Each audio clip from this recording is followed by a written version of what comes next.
Well, ladies and gentlemen, have we got a treat for you today? I am so excited to bring you guys an excerpt from a chat I had with Colonel Bob Killebrew, who was a platoon leader of a Hatchet Force in CCS and MACV SOG, and of all people, his platoon sergeant was Jerry Mad Dog Shriver.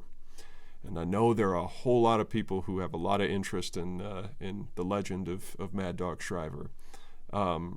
Bob was just a treasure trove of amazing storytelling. He was just a joy to talk to, and I cannot wait to share this with all of you. So I'm extremely excited about that, and we hope to have Bob back on the podcast sometime soon, so maybe you can talk a little bit more about his personal history and personal stories. We got a little taste of that, but I think for him, telling stories about the guys he served with really was meaningful for him on this. So thanks for being here to listen and to watch, and hope you guys enjoy.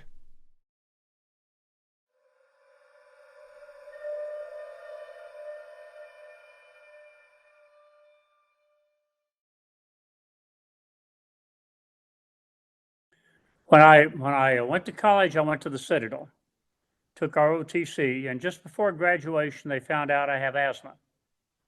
So I became ineligible for enlistment. I got out of college, spent 2 years as a newspaper reporter, got married, and got a waiver to enlist in the Army as a private for the asthma.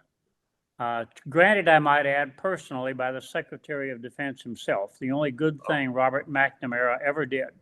Got it. Before I enlisted, I had the good sense to apply for a direct commission because I'd finished all the qualifications for commissioning. So while I just finished infantry AIT on my way to OCS, and they stopped me, made me a company clerk for 2 months, and then commissioned me as a second lieutenant.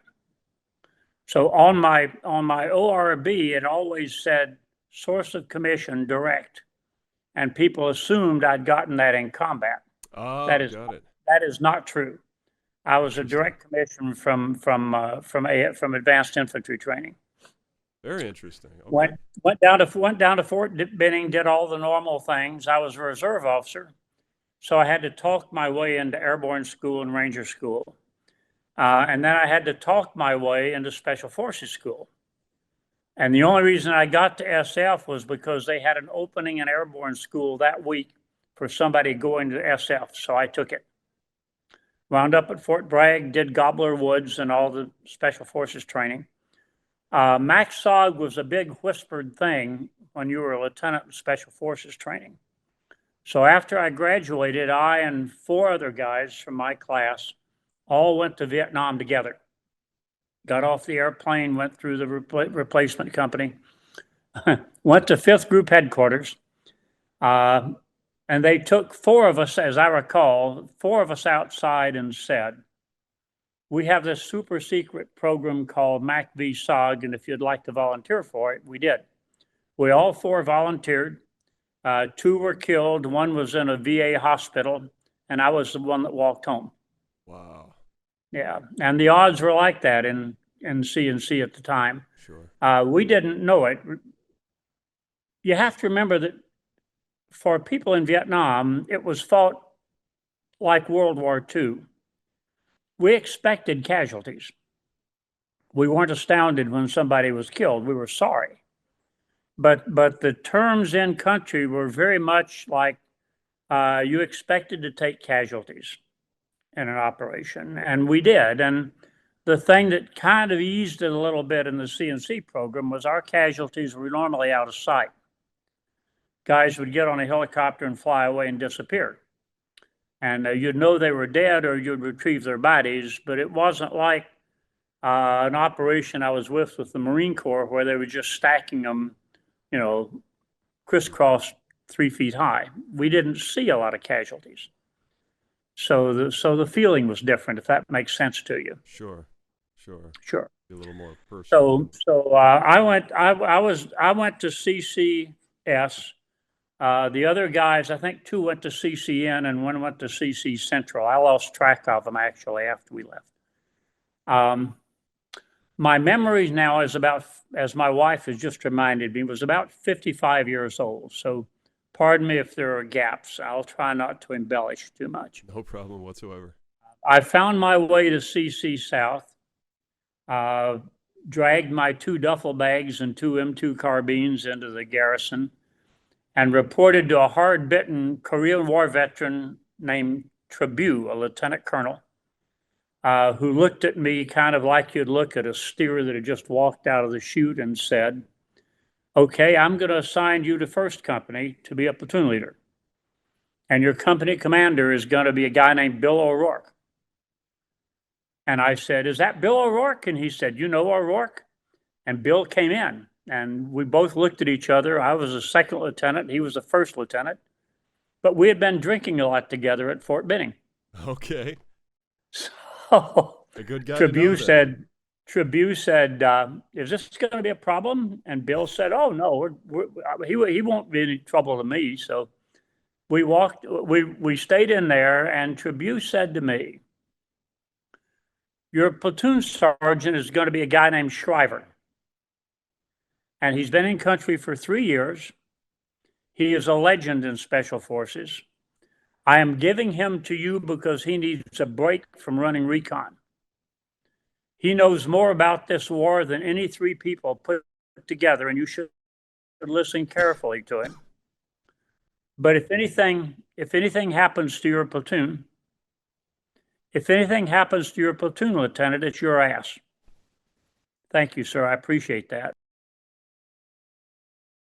And then he gave me Jerry Shriver, a remnants of a Montagnard platoon that on its platoon leader in the field, just walked away from him and said, "Your first job is to reroute your platoon, and once you've got them back, you and Shriver will be taking them out on operation." So my first job as a platoon leader was to walk outside and meet Jerry Shriver, which was a significant emotional experience. Oh. And then he and I had to go to the Montagnard village from whence my platoon lived and re-recruit them back to CCS because they had quit on the previous platoon leader. Wow. So you had to win credibility with them right away then. Right away. And I did it by spending a couple of days in a Montagnard longhouse and getting drunk out of my mind. What is that like? What? It was fun. It was interesting. And Shriver was right there with me the whole time. We were in what a conventional unit would have thought of as Indian country. But we went out to a party, and the one guy, if I remember correctly, who hadn't quit was the interpreter. Okay. A young guy named Iplay Hadak. And Iplay was the son of the headman in the village. Like the village elder? Yes, okay. but in Montagnard society, the guy was only a front for the gal who ran the place. Interesting. Because the Montagnards, in my area at least, were a matriarchal society. Okay. Were they Brew or were they? They were Rade. Rade. Okay, so those are the ones that are a little taller, correct? Yeah, and the semi-civilized ones. I mean, they wore pants. Okay, got it. But they had a party when I arrived. It wasn't because of my sterling reputation. It was because they all knew Shriver, and they wanted to be rehired. They were concerned that their income might be cut off because they'd walked away from this other lieutenant, who, by the way, was still in my company. He just moved to a different platoon. Okay.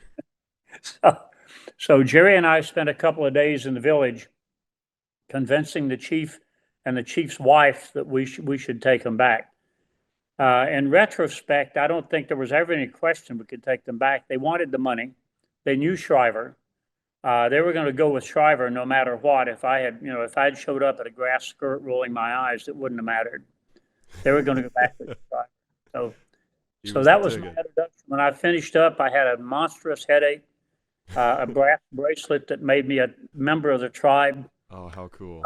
And a whole Jeep full of people riding back with me. And they trickled in after a while. Sure. We did some after-action drills and went on an operation. Wow. So what was that experience like for the first time. You said it was an emotional event. I think you said seeing. When I met Shriver, Yeah, what was he like? he was tall and thin, completely bald. I can't remember what he was wearing when I met him, but my memory of him is in a gray NVA uniform that was too small for him. Interesting. But he probably was wearing conventional fatigues when I met him because he only wore the uniform in the field. He had a gold toothpick on a chain around his neck. And the lore was that the gold came from the fillings of people he'd killed. I don't know if that's true or not. Wow. Okay. He had this is going to sound strange. Okay. He had the coldest blue eyes of anybody I'd ever seen. A kind of a lost look. I mean, he focused on me, Mm-hmm. but he was strange. You know, as you get older and you look back on your career, you try to sort out the people you knew that were different, the people that made a difference to you. And I have a whole host of NCOs to whom I owe my career. There were 1,000 times I should have been fired, and they covered for me. But there were two people on that tour in Vietnam, aside from the other people I knew, Bill O'Rourke and our platoon sergeant and so forth. But there were two people who stick out to me. One was Dick Meadows, with whom I operated, and one was Jerry Shriver. And the two were completely different, although they knew each other and, of course, had a high regard for each other. Meadows was the consummate professional. He was cool. He was very disciplined. He was unexcitable. He was the bravest man under fire I ever saw. He was as cool under fire as somebody walking down the street. Wow. Just an amazing guy.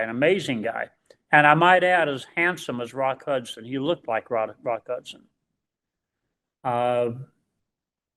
He made an enormous impression on me. And Shriver was the other guy. And Shriver was,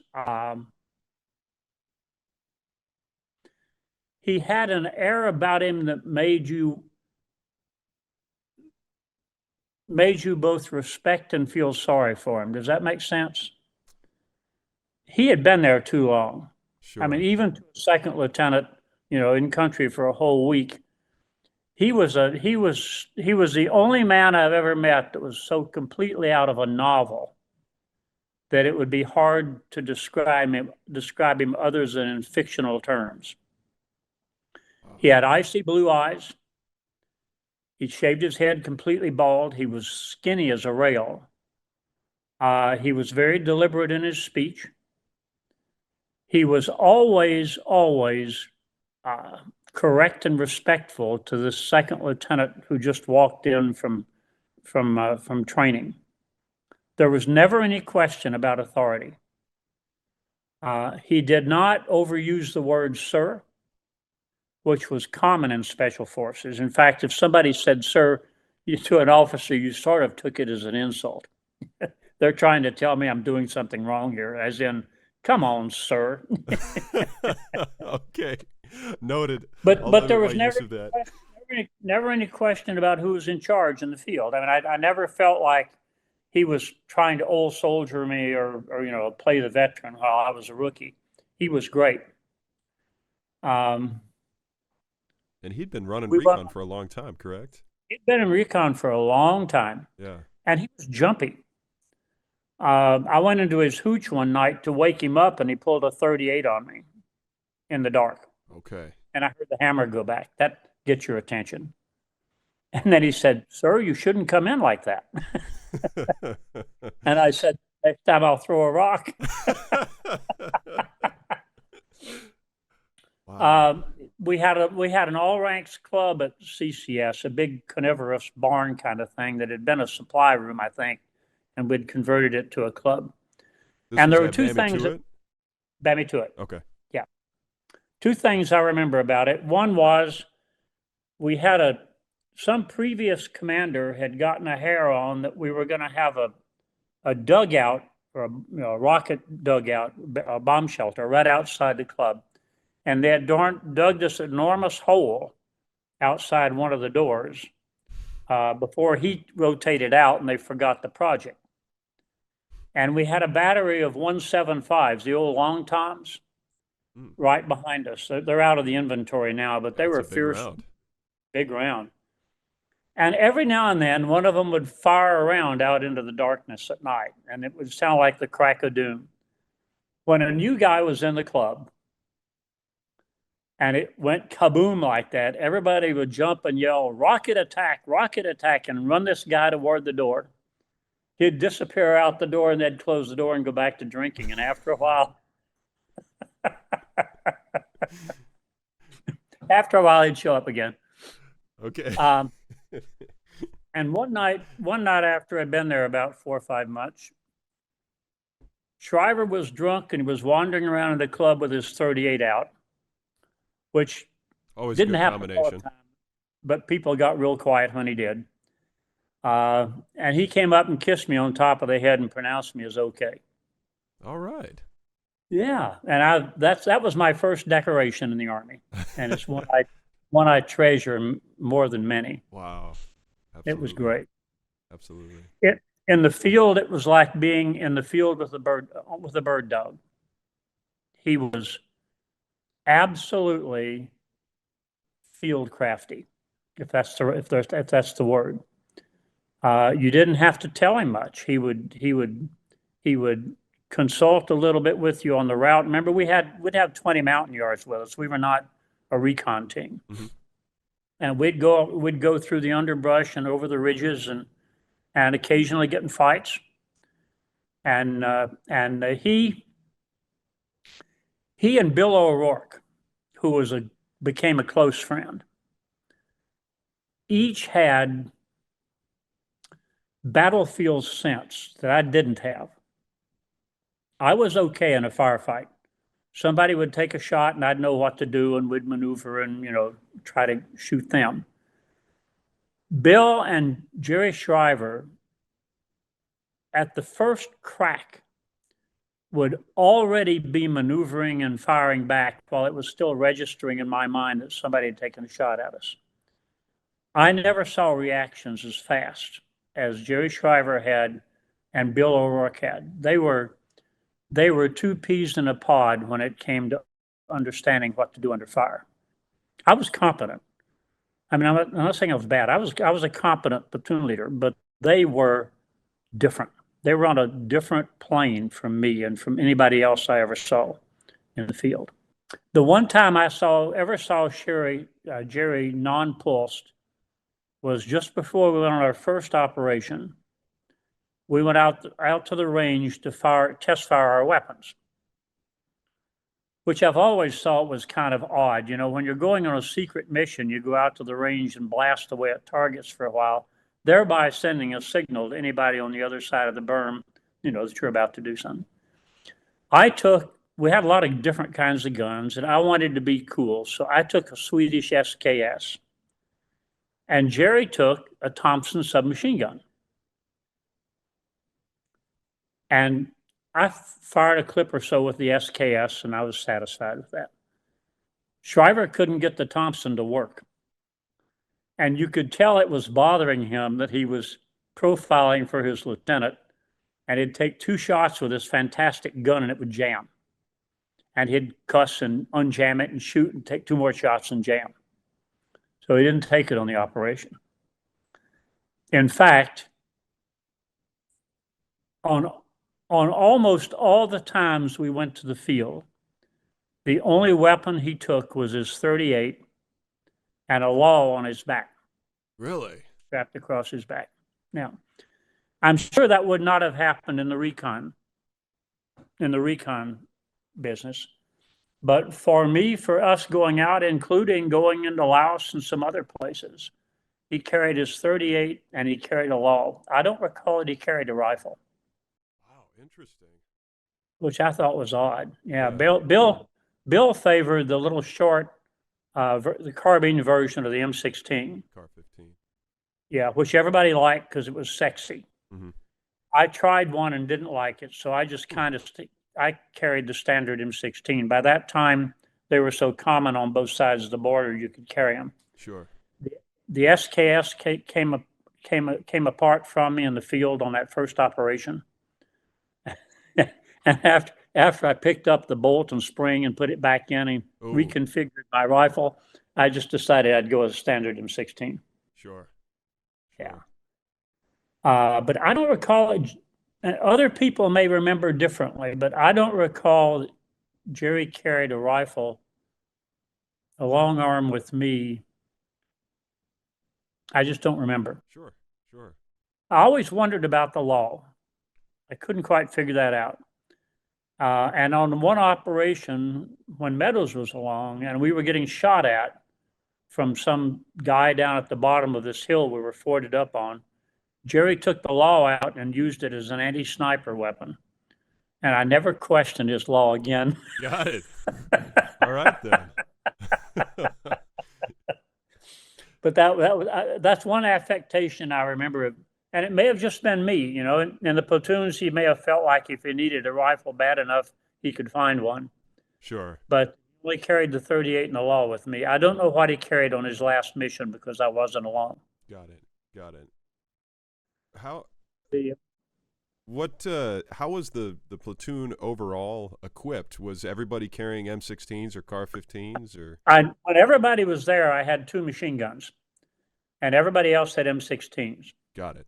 So M60s, I'm guessing. And you'd have a mix. Some guys would carry Claymore mines, and some not. When I look back on it, we were very casually organized. I mean, I had 3 squads, 2 machine gun sections. My interpreter at play was a great guy. I learned enough Montagnard to be able to say stop, go, shoot, you know. But the real commands went through our Montagnard. There were 2 chains of command in my platoon and my company. There was the formal chain of command that the Americans established, and we paid extra for the ranks. And then there was the full route command, which was the Montagnard nationalist movement that permeated all Montagnard units. And I'm sure you've heard of full route. And a time or two, I would say something like, okay, we're going to maneuver to the right here. And a play would say something, and some obscure guy in one of the platoons would say something back, and a play would say, okay, now we're going to maneuver. So there's an extra layer there. Well, there were 2. There was the standard American, you know, our imposed chain of command, for which we paid money. If you were a sergeant, you got more money than a private.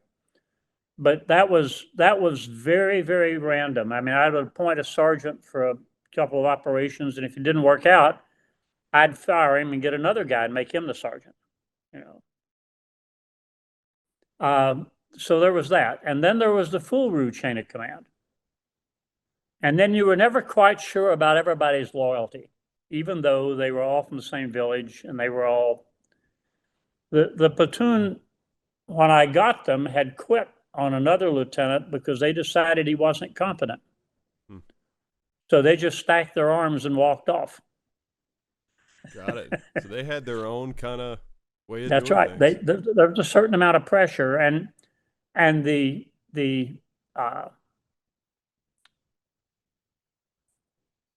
they were Rade. They were a little more civilized than some of the further back tribes.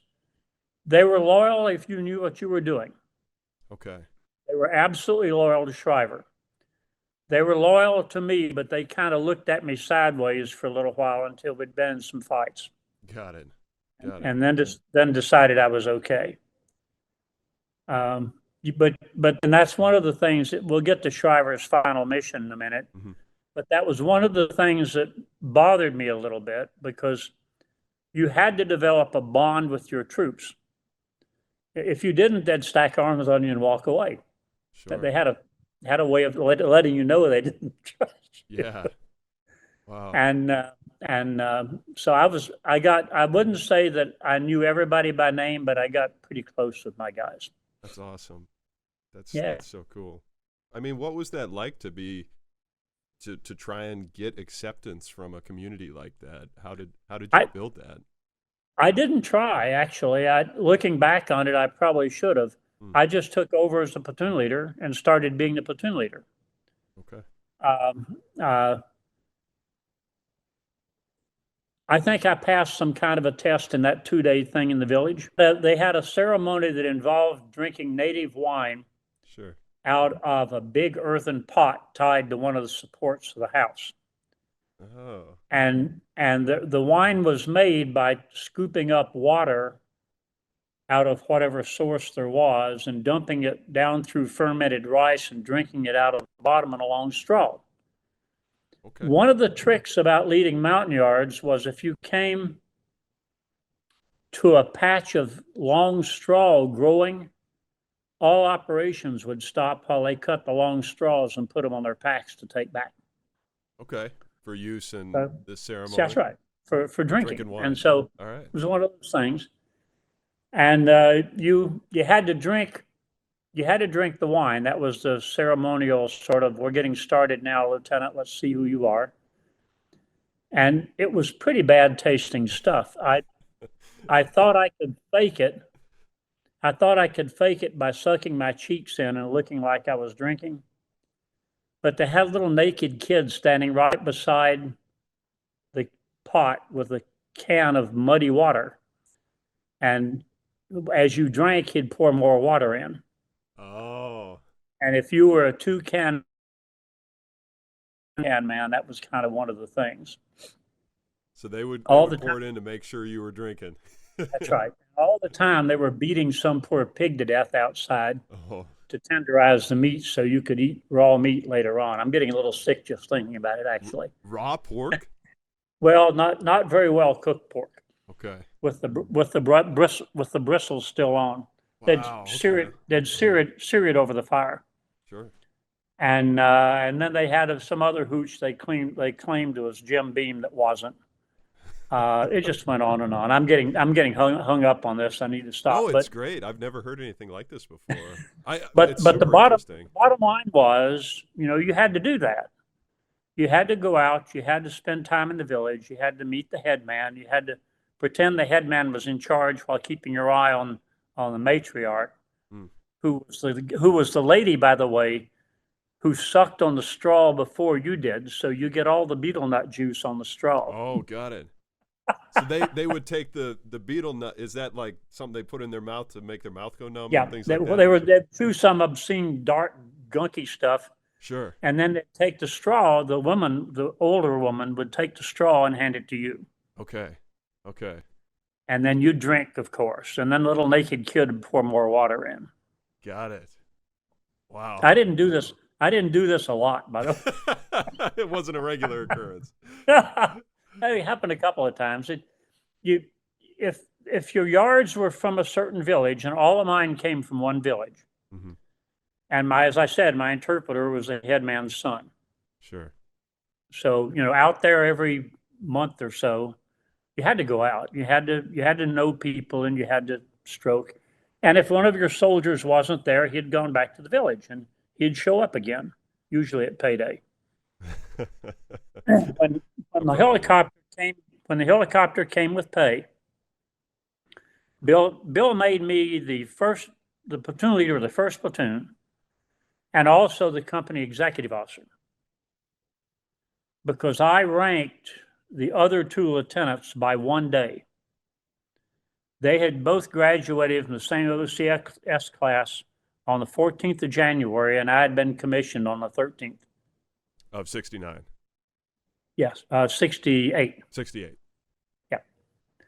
So that becomes important later on. At the time, it was just an excuse for Bill to make me the exec because he didn't like the other 2 lieutenants. So I got to meet the helicopter once a month and get the aviator kit bag out full of piastres to pay the troops. And we'd have a party and a kind of a pantomime of, the American pay call. And we'd hand out pay to our soldiers, not really being sure that they were the same guys. You know, the Fulru guy would talk to, talk to. He's like the union representative then. That's right. And he would arrange with the play, and the guy would step up, and I'd feed him. I'd pay him however much the play said he should be paid. And when I got done, there was always money left over.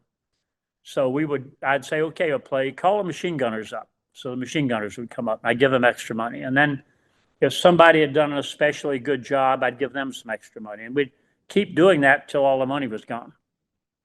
And I got to keep the aviator kit bag, which I thought was a really good deal. All right. And as time goes on, I'm not sure that we didn't print that money ourselves. Well, if it worked for them, I guess. but that's what they fought for, Yeah. you know. And when you paid him, you were very solemn because you're handing a man his dignity. That's his livelihood. Mm-hmm. And he usually had a wife and kids back in the village, and you paid them, and they disappear for a day, and then they'd come back. So it was, I'm laughing about it now, but Bill and I both tried, and the other lieutenants tried, to make that payday a fairly solemn thing. We'd have a little Sure. party and orange drinks and stuff. Sure. But payday was important, so we did that. Got it. But the bottom line was, after we finished paying everybody, if there was money left over, we just spread it around until everybody was happy, and then I got to keep the bag. Sure. Make sure it's all used up. Got it. So I told you about Bill. The bond, the real bond in the Americans in the company was between Bill O'Rourke and Jerry Shriver. They were peas in the pod. I mean, I was okay, but Bill and Jerry had a special friendship. They hit it off together. So they had it together. And Bill was like Jerry in that they not only had instant reflexes and were fast, but they were a brand of soldier I call a war dog. You know, they just love the excitement. I mean, Shriver was notably, you know, a little beyond his cutoff date. But Bill was a war dog. The two of them went to Taiwan. They caught a prisoner. And the two of them went to Taiwan on leave. And just apparently had a horrible, horrible time. If you'd like a war story, they got involved with a group of Taiwanese women and some dogs. Okay. And they took pictures. Oh boy. Because we had a photography lab there at CCS, as you know. Yeah. Because we all issued those little Japanese cameras. Yeah. So Bill got a call to go home on leave. His father became gravely sick. And then word came back that he was going to stay home, that he had gotten a compassionate transfer.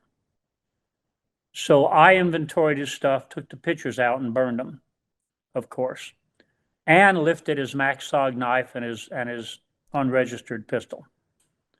So who walks in a week later but Bill? And the first thing he says is, "Give me back my knife and my pistol." And then he says, "You send my stuff?" He said, "Where's all my stuff?" I said, "I sent it home." You know, as you do. We did too much of that for guys who were dead, so we knew how to do it. Sure.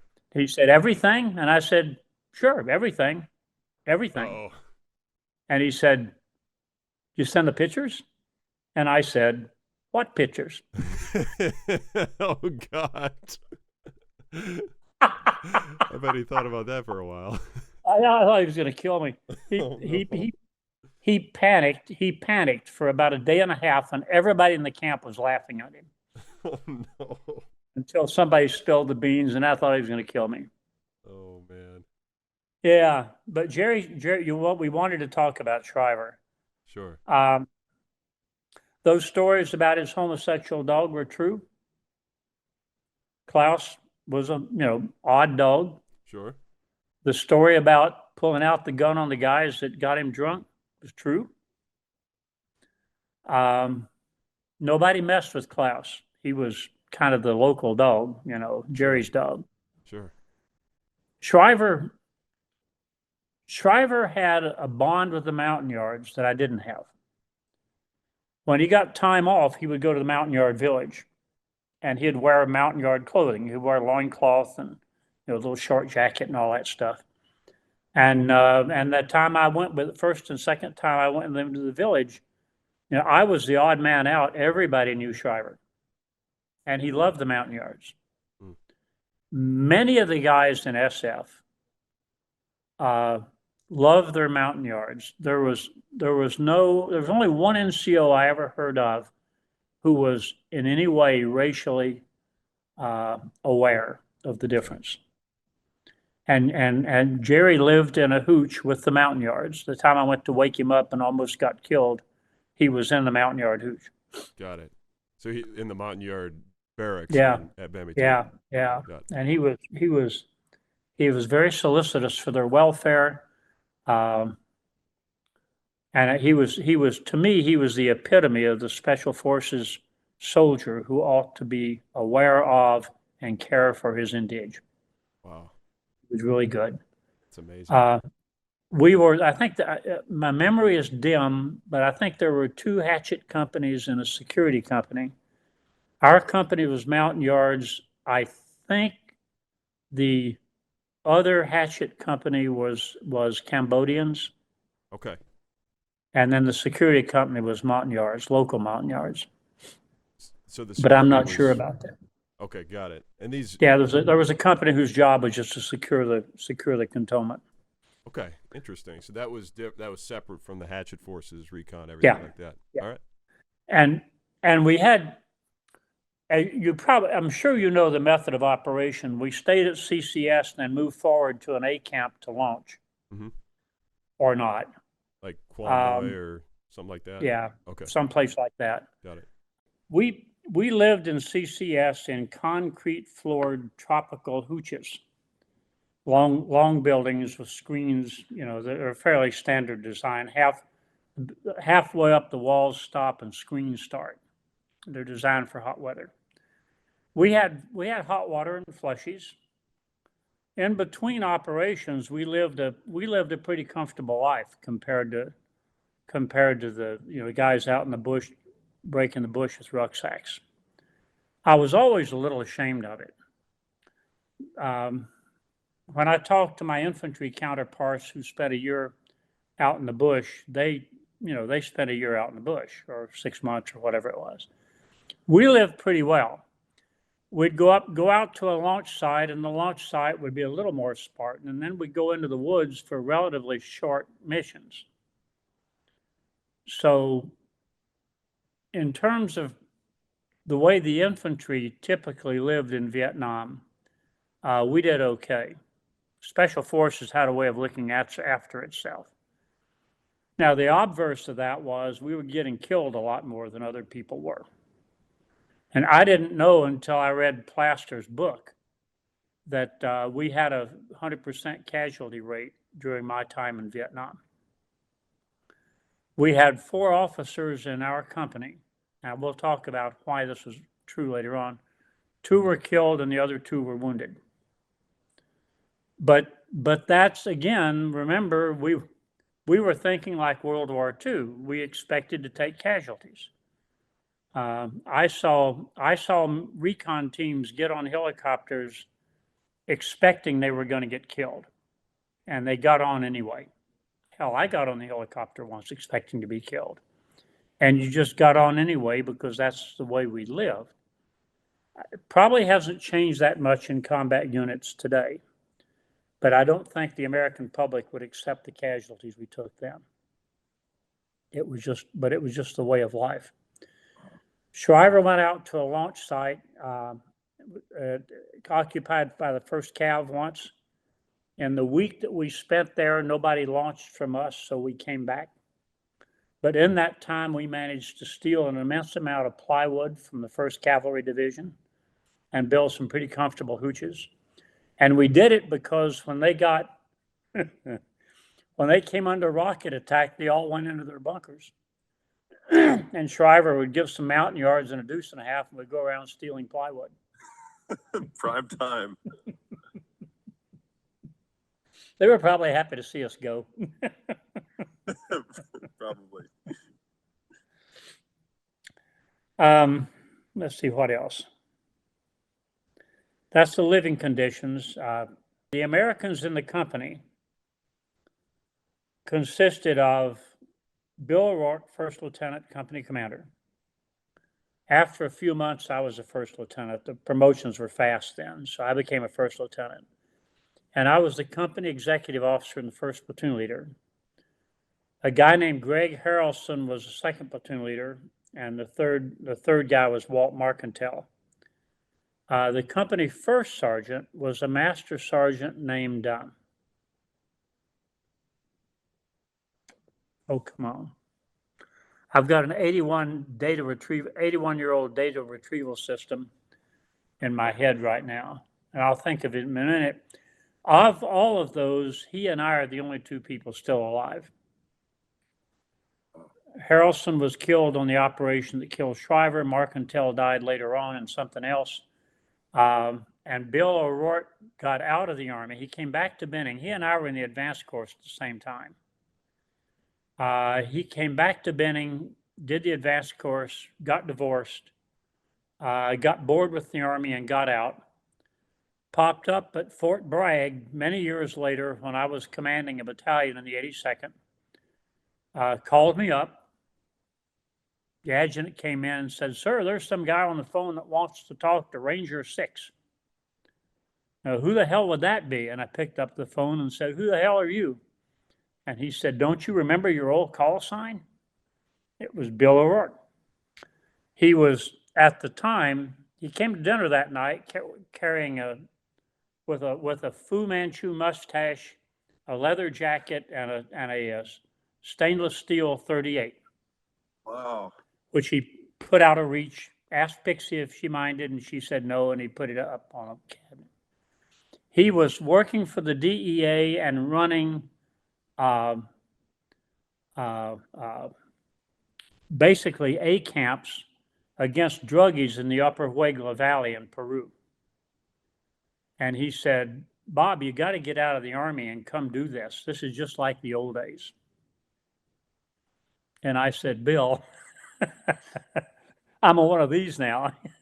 And I'm in command of a battalion, and I don't want to run patrols." He was on his third wife. He went to the Iron Triangle after that, and I'm not exactly sure what he was doing. And I was told through the grapevine later on that he had a heart attack and died. But CCS had guys like him and like Shriver. And I'm absolutely sure JSOC and other units have guys like that now. They come alive in war. Sure. And Jerry Shriver, to be melodramatic about it, Jerry Shriver came alive in the field. War was where he was. It was what he did. And he was awesome. Oh, that's so cool to be able to have those recollections for people to get to kind of know him through you guys. I'll tell you one other funny story, and then we'll talk about the last mission, and then anything you want to talk about. Our next to last mission together was an op up in Laos with that's where I met Dick Meadows and his team. They went with us up in Laos. We went with them. And we did an extended operation in Laos, joining up with the Marine unit on the friendly side of the Ho Chi Minh Trail. And the Marines had been out there for like 2 weeks waiting for us to come in. It was miserable. It was rainy. The whole area had been blown up by B-52s, so it was more like a World War I landscape than anything we had ever seen. We were completely blown away by it. And Shriver and I we moved into their perimeter and took over part of their perimeter. One of the great joys of my life was going up on a Marine position in the fog, wearing an NVA uniform, surrounded by little men with AK-47s. Oh boy. Meadows handled that, and he did it very professionally and very well. So we got in, made the perimeter. I got attacked that night. And then the next day, Shriver and I, covered with mud and with no uniform insignia on at all, are sitting on the edge of our hole. And 2 Marines came up scrounging for food because they were out of food. And we invited them to sit in our hole. And one of them said, "You guys have got it okay in special forces. You don't have to put up with any fucking officers."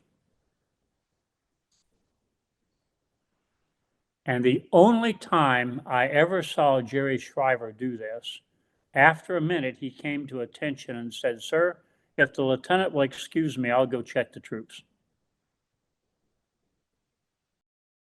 And the Marines almost shit. And after we had our laugh, we will actually sat down, shared our rice with us. Sure. But that was Shriver. He had a little touch of humor every now and then if you knew how to prick it right. That was the only time he was ever formal with me at all. And it was just to scare the Marines. Just to get them. Just to get them. He was something. When we came back from that long op,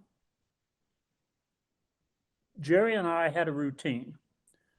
We would flip a coin to see, after the debrief, we'd flip a coin to see who got to go to the train for a day or two. I had a pal down there that I hadn't seen for a long time. And Jerry, we put them, we did the debrief, put the mountain yards down, and we flipped the coin, and I won the trip to the train first. The detachment had attached to us, or in the area anyway, a little detachment of Cessna 172s flown by VNAF pilots. So I got one of the pilots and arranged to fly in the train.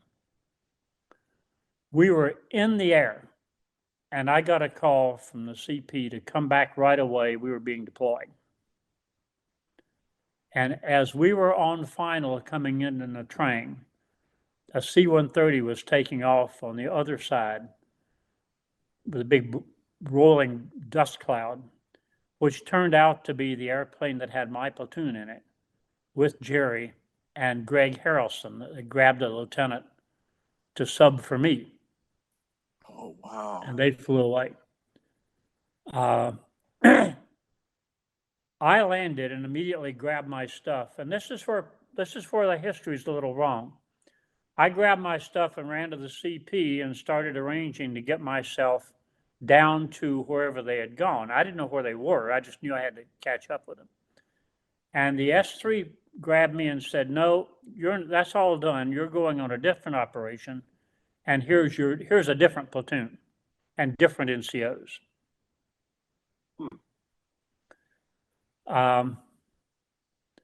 And we were deployed on an equally harebrained mission a day or two later on an avenue of approach into Saigon. And I've never been sure, my memory's bad, if we were in Cambodia, or if we were in Vietnam, or if we were in between.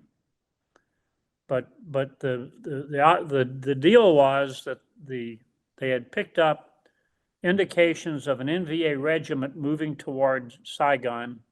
They wanted to confirm the location by putting us out there in it, and then rescue us with a regiment of South Vietnamese troops who were allegedly on strip alert waiting to save us. I wasn't happy about being with a different platoon. I wasn't happy about Bill and the boys being gone. And I was really pissed about going into an operation, into an AO where there was an enemy, at least an enemy regiment, and they wanted me to go find them. And then they were going to reinforce me with South Vietnamese. That's the operation when I figured I was dead. Sure. So I figured we might as well do it right. So I planned to land right in the middle of the enemy formation. I had myself, a medic, a great guy, 2 other NCOs, and about 20 Montagnards whom I did not know. They were from a different different. My whole company was gone, so this was a different group altogether than where they came from. Sure. So we landed. The LZ I picked was right in the middle. Was where the enemy CP was located. I figured if we were going to do it, let's just get it over with. So we landed, and there was nobody there. So they kept me on that operation for about 2 weeks, out in the field, patrolling back and forth in these wide open savannas, having sporadic contact every day, but never quite finding the main force. Yeah, and I was pissed. Yeah. Because I knew after 12 hours there was no South Vietnamese regiment sitting by the helicopters waiting to come in. Yeah. And on the second or third night, by some freak of atmospherics, I couldn't reach anybody else at night because, at night we just had to close down. We didn't have any communications at all. But by some freak of atmospherics, on about the second or third night, I could lay beside my radio and talk to an RT up in the mountains about 20 kilometers away, one of our RTs. And he said to me, "Did you get the word that Shriver's dead?" Oh, man. And I said, "No, tell me about it." And he told me what had happened because he had gone into the RT business after I had gone on my operation when the word had come back. That's how I found out Shriver was dead. Plaster's book has Bill O'Rourke's memory saying that I was the reserve platoon waiting to go in where Marcantel and Harrelson and my platoon were. That's not correct. I was somewhere else. I was out kicking around in the field. I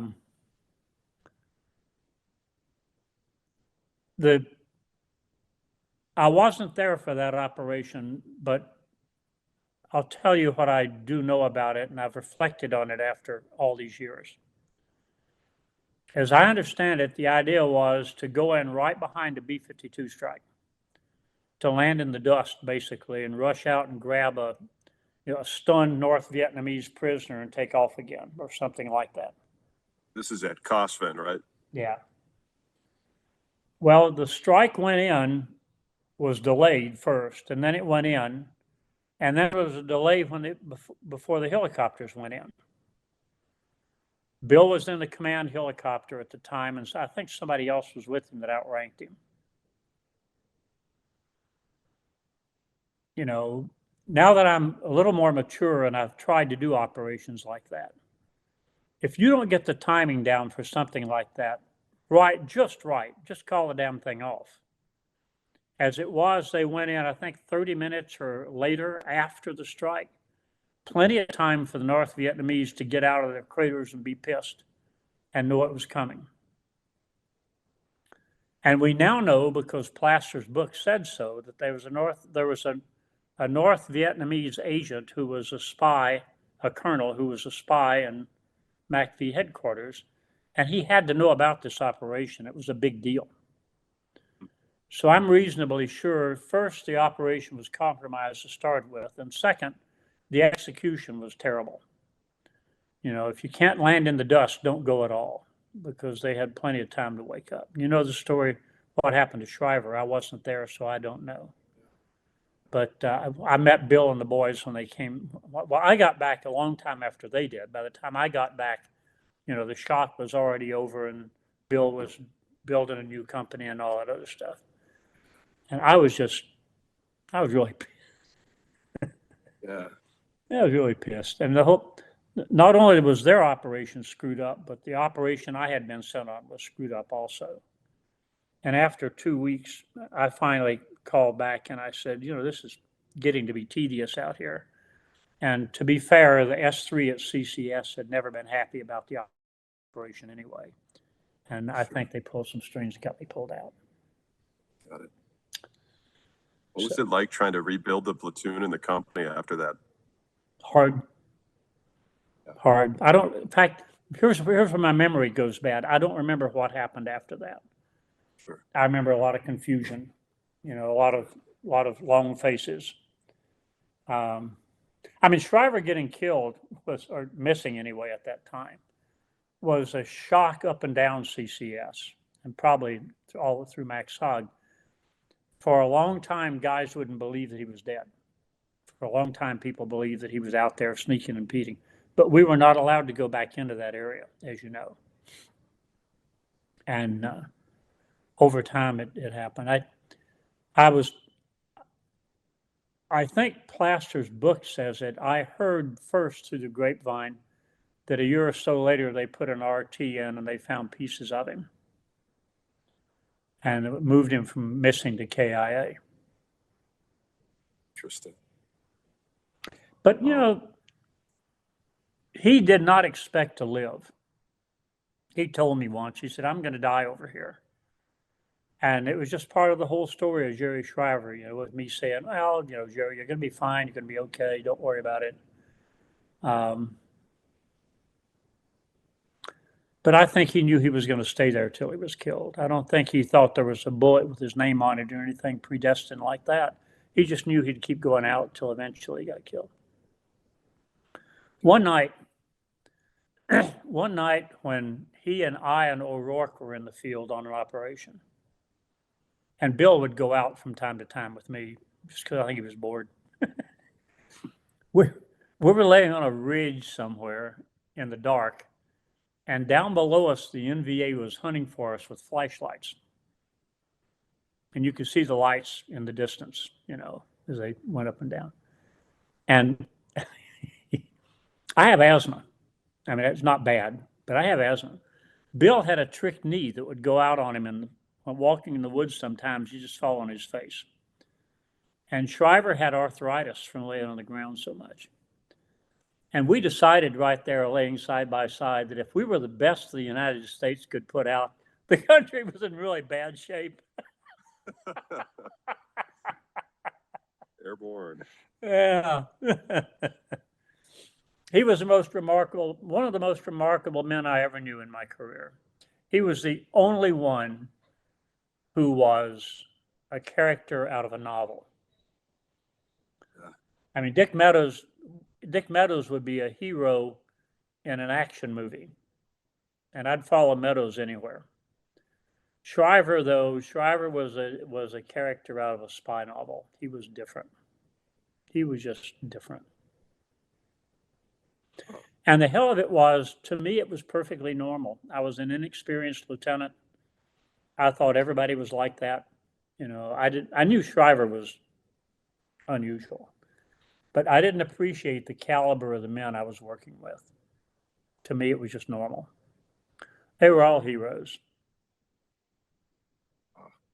Yeah. That's working with all of the people that I've met through you guys, through SOG and through the SOA and everything. I always feel like I'm surrounded by people that are just incredibly exceptional. You know, if you had been there, if you had been offered the opportunity to volunteer, and you had, you'd be just like them. Mm-hmm. I mean, these were, with the exception of one or two storybook characters like Shriver, these were normal people doing extraordinary things. And that made them heroes. Shriver was different. Meadows was different. One or two other people like that were different. But most of the guys in the RTs were normal people. Ken Boray's a normal guy, you know. And it's you hard would, for me to accept that. Well, you would have found yourself in face paint getting on the helicopter just like we did, because that's what you were expected to do. I'm fond of telling people I was a competent lieutenant. I wasn't a hero. I didn't finish up either a coward or dead. It's always good. Always good. But Shriver, Bill O'Rourke, Dick Meadows, they were different. So what was your first introduction to Dick Meadows, and how did your we went on that operation up north. We were lent by CCS to CCN. They had an idea that the and remember, I was only a lieutenant. Nobody asked me about the strategy. But the idea was that there was some kind of a concentration of NVA troops at a certain place in Laos, opposite where the Marines were doing an operation called Dewey Canyon 1. Mhm.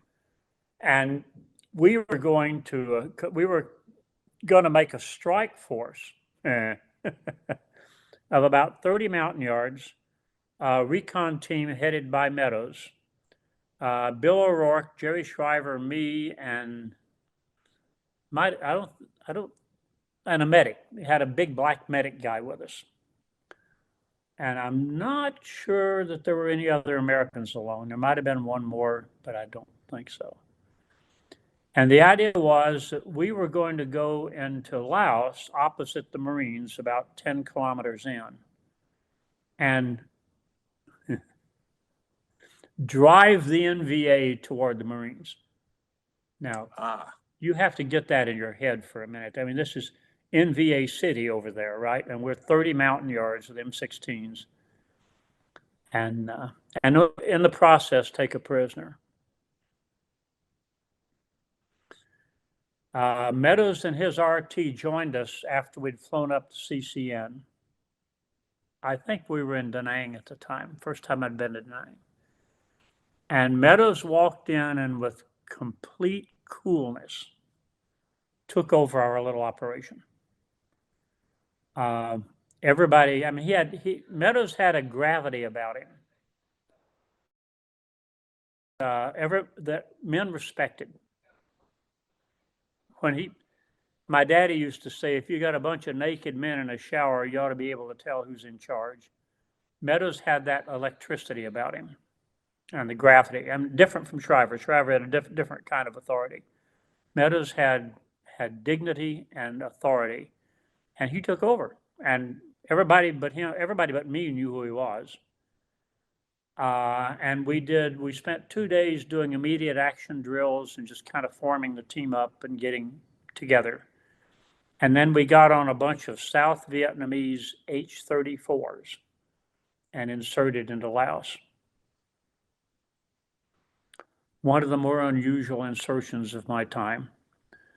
There was a yard in my helicopter who appeared to be reluctant about getting out of the helicopter, which was totally understandable.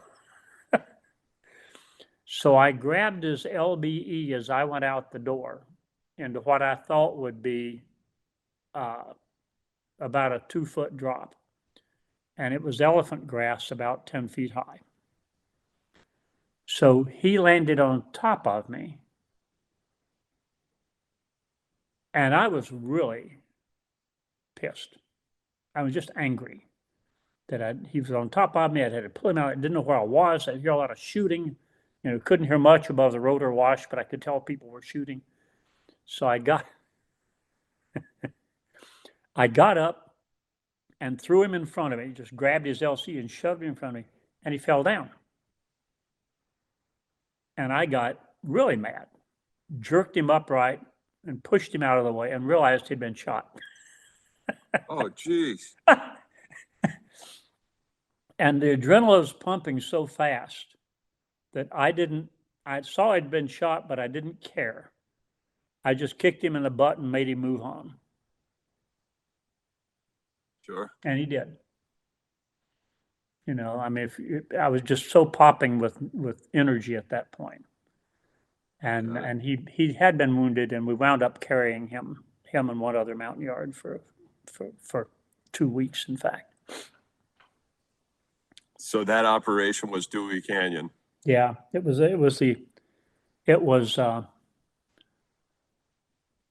Dewey Canyon 1. I have some bitter memories about the Marine Corps that should not be reflected on today's Marine Corps. Today's Marines are different. But we stooled around out in Laos for about maybe 4 days, moving toward the Marines all the time, listening to them getting hammered every night, which made me not all that anxious to go down where they were, but there we were, so we did. We took a prisoner who died. And joined the Marines. Went up this blasted slope into a B-52 worked over area. Meadows handled the link up. We joined them. The Marine Company, well, I don't want to speak ill of the dead, but I was absolutely, totally impressed with the courage and discipline of the Marine enlisted men. I mean, they walked into ambush after ambush after ambush, and they never faltered. They'd literally step over the bodies of the dead Marine and move out. It was amazing. We'd never seen American casualties like that. You know, I saw Marines stacked up crisscross like cordwood, their bodies. In fact, my hole was about 10 feet away from them, and we had never seen that. And the leaders, I'll tell you one funny thing that happened. After we joined the Marines, there was a 2-company task force that had been pushed out to meet us. And after we'd been there a day or two, they determined that they were going to rejoin their main body of the battalion further away. So we saddled up and moved out. A Marine company in front, then us, then a Marine company behind. And the Marines in front kept getting ambushed. And they kept getting ambushed because they walked right down the road they'd walked up on.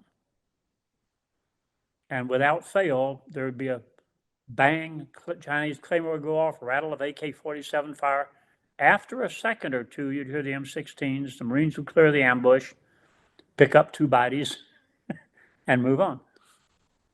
And I said to my company first sergeant, whose name I'm struggling to remember, he was on the op with us, so it was unusual. He didn't go to the field that much. Oh, he was a great soldier. Do you ever read Willie and Joe?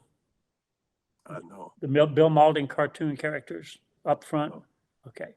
Well, Willie is this gaunt World War II infantryman with a beard, you know, and a helmet with dents in it and all that. And we had borrowed helmets from Marines that didn't need them anymore. And every time the lead company got hit, we'd just go to the sides of this muddy road and sit down in the ditch and wait for them to clear it. And after about the second or third time, I turned to the first sergeant. I'll think of his name. He's a retired command sergeant major now. And I said to him, "Hey, Tom, how come is it I hear the Chinese claymore, I hear the AK-47s, but there's a pause before I hear the Marine M16s?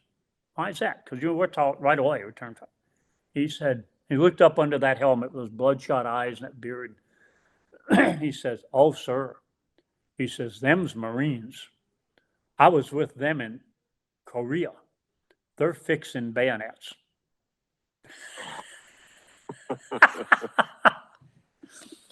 So we join the Marine. There are several other adventurers. We get up, we join the Marine. Meadows went to the first lieutenant who was commanding the Marine company, and he said,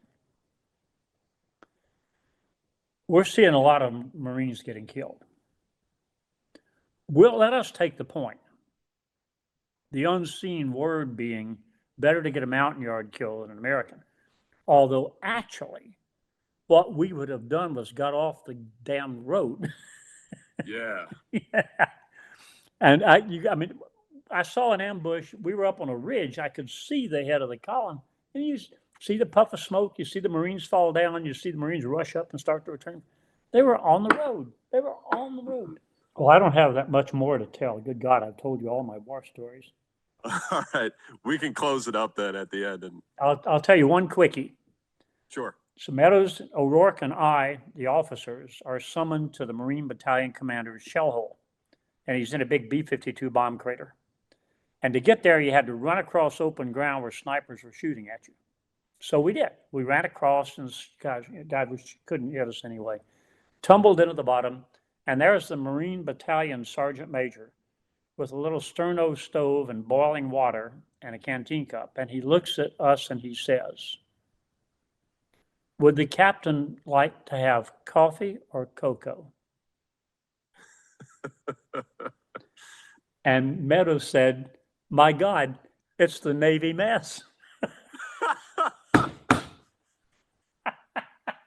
Well said. But we got in some other fights before we got out of there, you know. But that was I'll never forget that. My God, it's the Navy mess.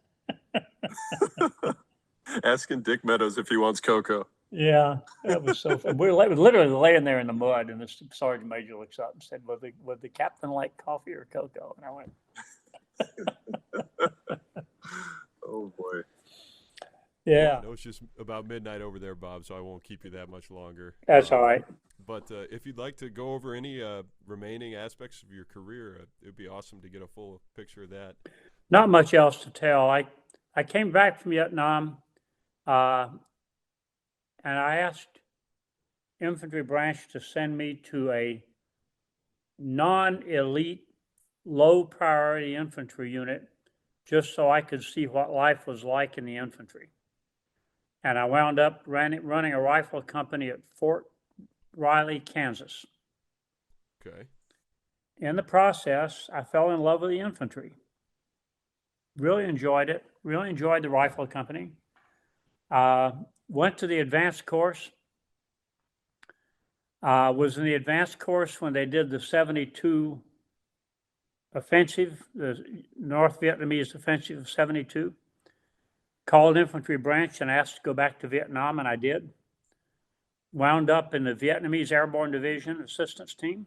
Really? Had a wonderful tour. Did not finish a full tour. Got about 7 months, and then the war ended. The only war story that I have told you tonight that I'm really proud of is I think I called the last American airstrike of the war. Wow, really? I did. We were fighting tanks in the Ashau Valley, and at 12 noon, all the A-7s flew away, and I said, "Hey, you guys."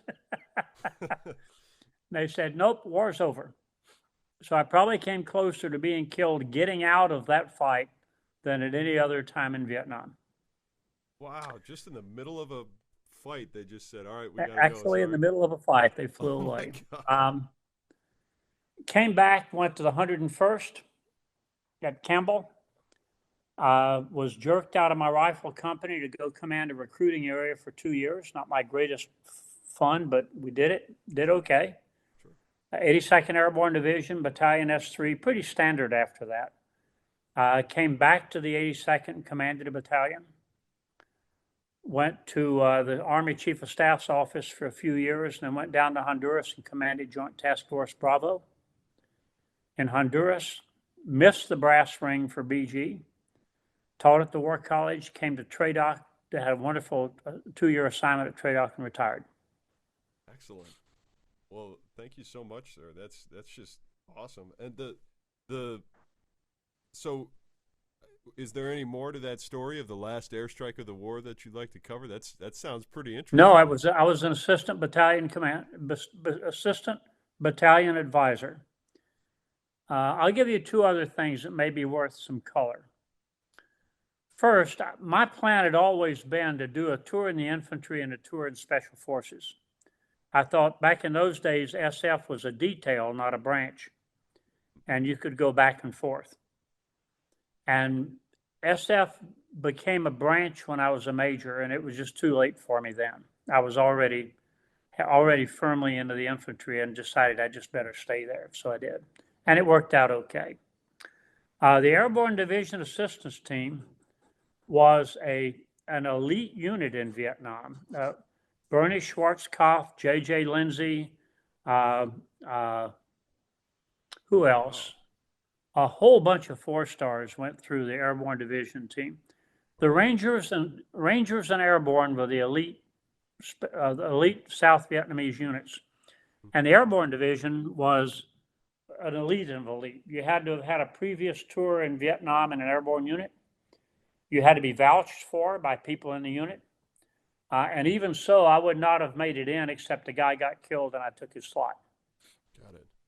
Which gave me a slot. We had two Americans and two officers and NCOs in every battalion. I was the assistant battalion advisor. And mostly my counterpart had been fighting North Vietnamese since he was 16.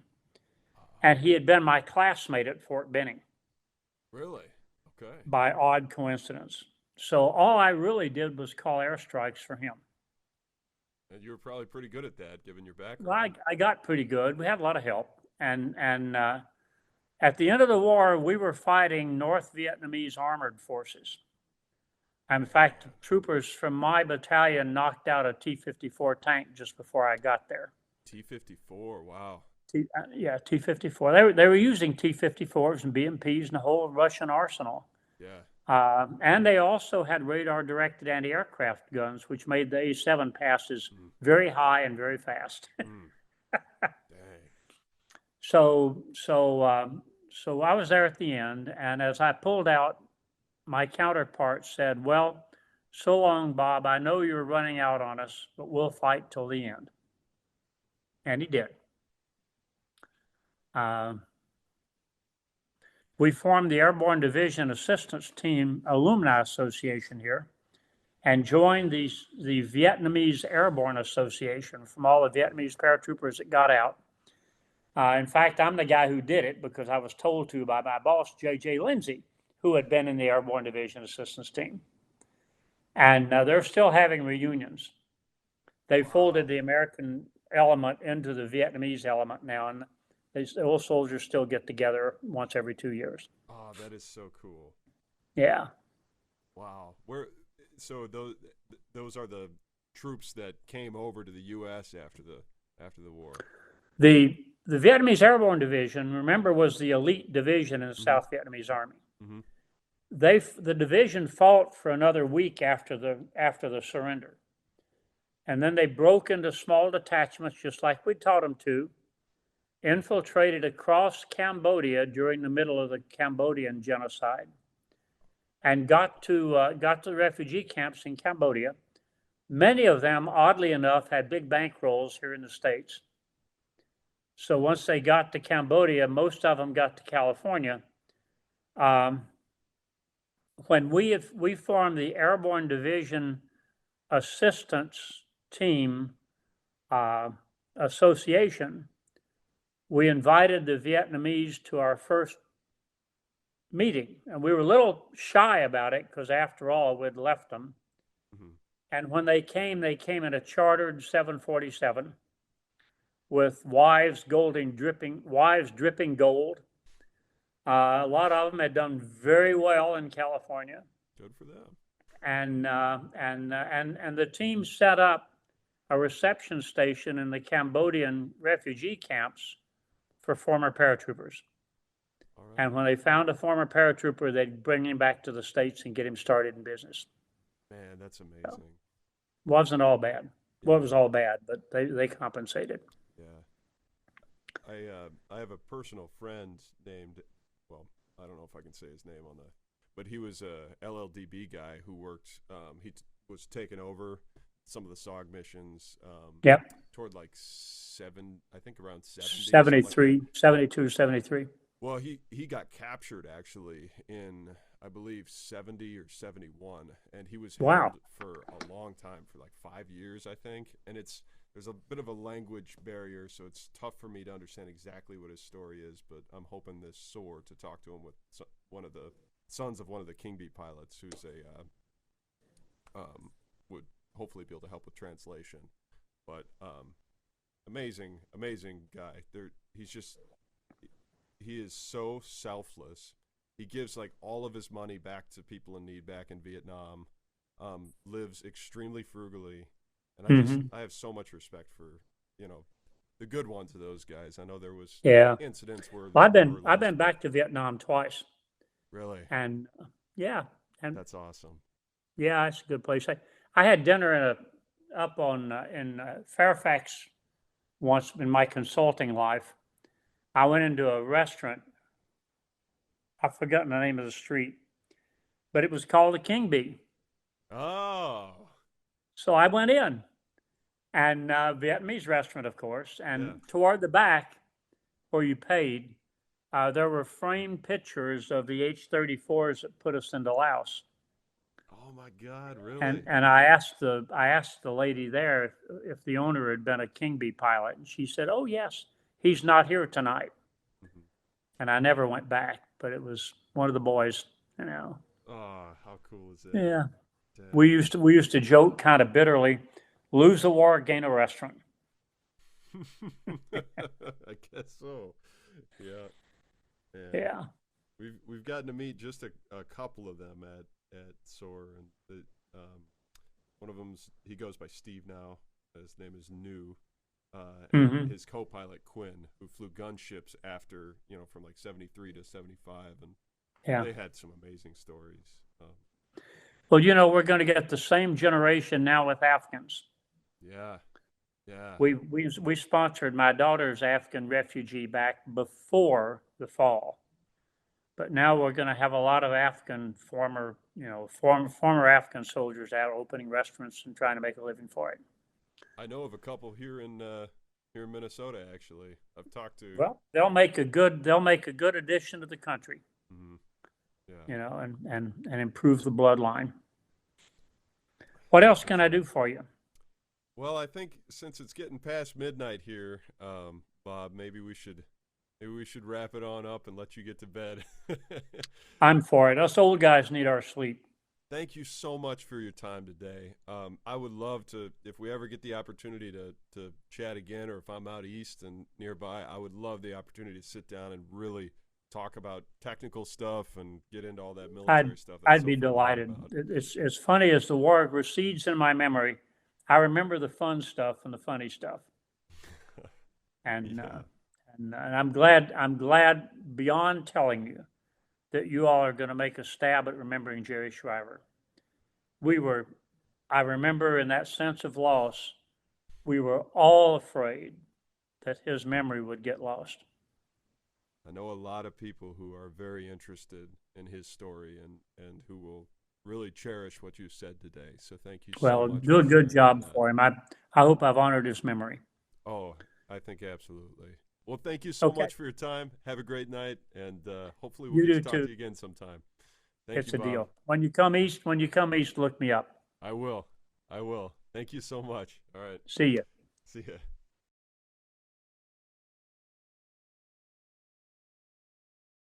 If you enjoy our videos, please like and subscribe to stay up to date with our upcoming releases. Additionally, if you love SOG Prairie Fire, consider supporting us on Patreon to help us continue releasing top-quality content through our new mod, SOG Nickel Steel. Links in the comments.